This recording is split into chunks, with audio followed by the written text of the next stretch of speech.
E aí, galera? Tudo em cima? Tudo beleza? Vamos nessa para mais um encontro de Não Te Digo Nada. José Manuel Barbosa, de Ginso de Lima. E Paulo Fernandes Mirais, lá de Ordem na Cunha. Tudo bem, galera? Tudo tranquilo? Tudo bem, tudo bem. Prontos para mais um Não Te Digo Nada? Prontos. Então vamos nessa.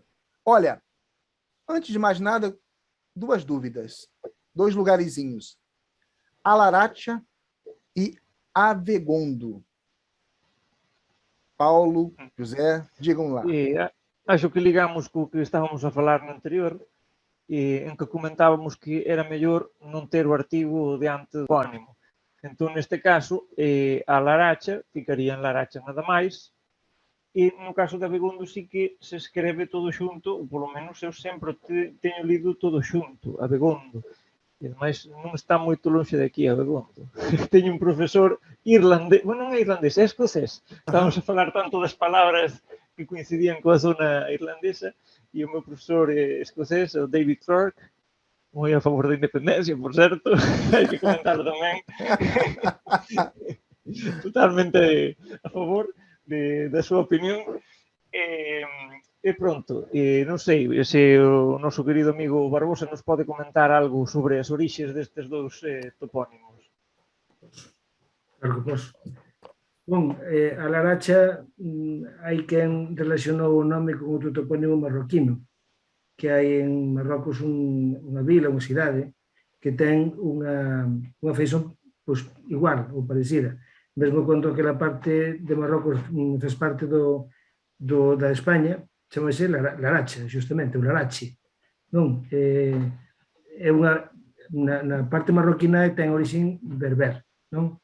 Mas eu acho que a lingua berber tal cual entendemos hoxe non é unha lingua que se chegase a falar nunca, por lo menos na Galiza, a non ser que fosen persoas emigradas ou que fuxiran en épocas determinadas da invasión musulmana ou ben xente mozarábiga que emigrou de Al-Ándalus para o norte, mas se damos unha visón baseada no céltico ten sentido tamén, porque a palabra Lara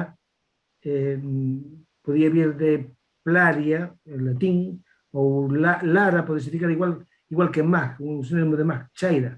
Igual temos o deus Larouco. Aquí a frente da miña casa, agora estou a ollar pola xanela, estou vendo Larouco. Ali a moi pouquinhos kilómetros, a morada do deus Larouco, non? Larouco é o deus da chaira. Larouco, o da chaira, a chaira na altura, non? E Lara significa chaira. A terminación hacha pode ser un diminutivo. E Xino Martins di Lariatla, que é un diminutivo de Lara, de chaira. De Lara tamén ven leira. Lembramos, leira é unha palabra que ten esa raíz, non? Entón, Laratla ou Laratlia ou Lariatla é unha palabra que pode significar xusto a chairiña, ou o pequeno lugar, a pequena chaira con sentido afectivo, non? A miña chairiña, o meu lugar onde eu moro, o meu pequeno paradiso, non? Algo así. Abegondo tamén ten sentido do punto de vista céltico. Temos un ad, temos un gue, que vimos antes en Betanzos, e gondo, non? Ad, gue, gondo, non? Sería o ad similar ao latino, é unha preposición que indica dirección hacia a, non? O gue significa debaixo, e gondo significa batalla ou lugar matanza, lugar onde ocorre unha batalla ou unha matanza. É o segundo Xino Martins. Entón, é o camiño que leva alá abaixo de se celebrou a batalla, algo así, por ampliar o significado non se podría expresar mellor cunha única palabra da nosa parte, mas sí cunha expresión completa que daría para entender a palabra completa tamén, porque está formada por tres partículas, non? O ad, o go e o gondo. O gondo é xusto hacia abaixo ou de cara abaixo onde está a batalla, ou onde foi a batalla. ese sería o lugar, a etimoloxía de Abegondo, segundo Xino Martins, claro.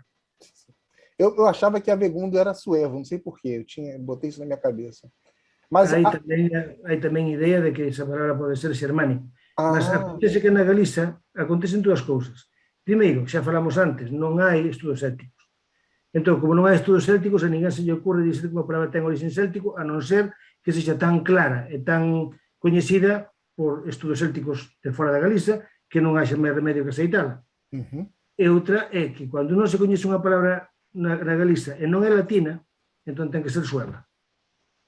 okay. Non hai outra. Entón, a terceira posibilidade, ou a primeira de todas elas, que é a orixen céltica, fica moito máis desprotexida porque, ao non haber estudos célticos, a xente que tenta procurar unha razón no céltico non acha información para tentar buscar a etimoloxía dun determinado topónimo.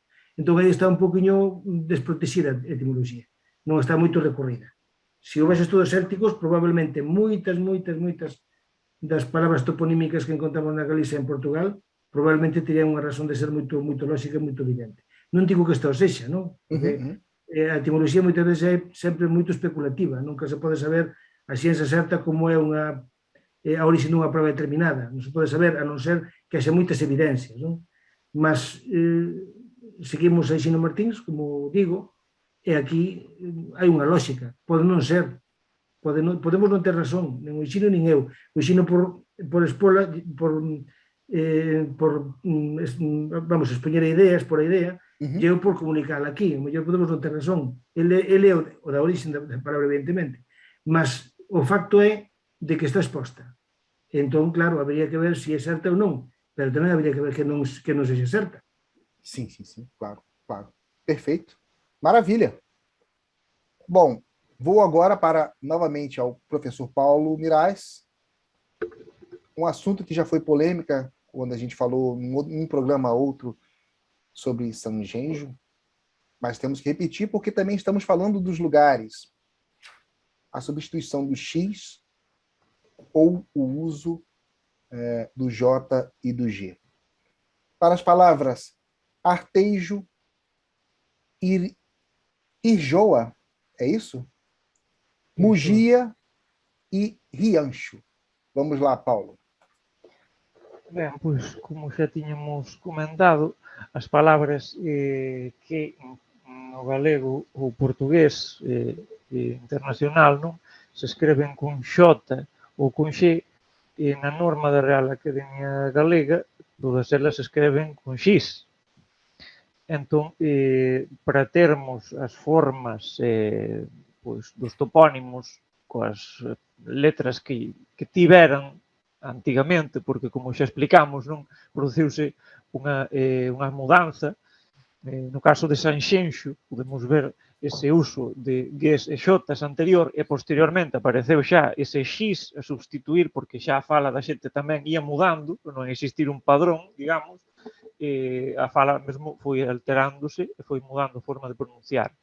Entón, no caso de Arteixo, pois, escrito na norma da Real Academia Galega con X, debería ser con X na norma internacional. No caso de Irxoa, ou podemos ir outros topónimos similares, como Irixo, por exemplo, por outro exemplo, en Ourense, non? Irixo, que chaman o Irixo, sería con X nunha norma, con X na outra.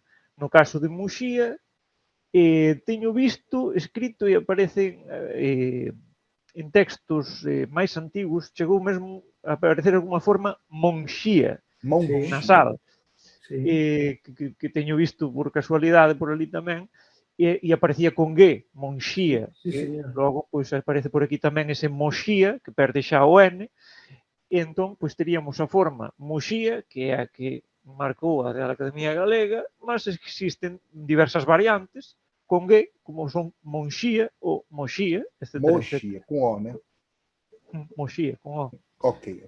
E depois, por último, que comentábamos, non, Rianxo, tamén, que ten, en vez de o X, debería levar o X, Rianxo.